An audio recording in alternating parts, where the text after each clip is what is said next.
jadi tanggal 15, 16, 17 saya tidak ikut kunjungan studi banding ke luar Provinsi Jawa Barat.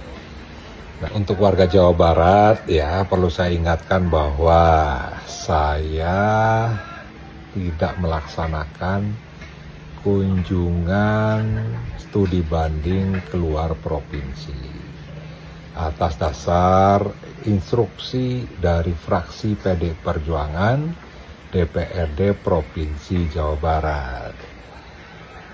Dan saya beserta teman-teman pada akhirnya mengambil inisiatif untuk melakukan kunjungan ke masyarakat di Garut. Kita ke sana berkunjung ke petani kopi yang tergabung dalam sebuah koperasi Sunda Hejo yang merupakan produsen kopi terbesar di Jawa Barat yang sudah ekspor.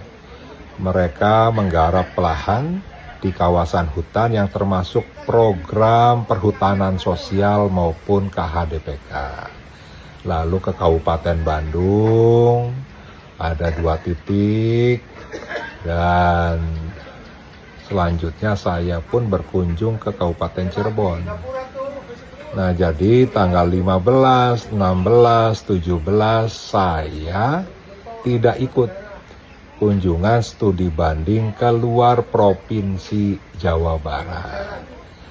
Nah, kenapa saya menyampaikan ini? Karena berbagai macam narasi yang dibangun di media sosial selalu memunculkan foto saya pada setiap konten yang isinya mengulas terkait dengan studi banding anggota DPRD Provinsi Jawa Barat ke Bali, ke Jogja, dan ke Semarang.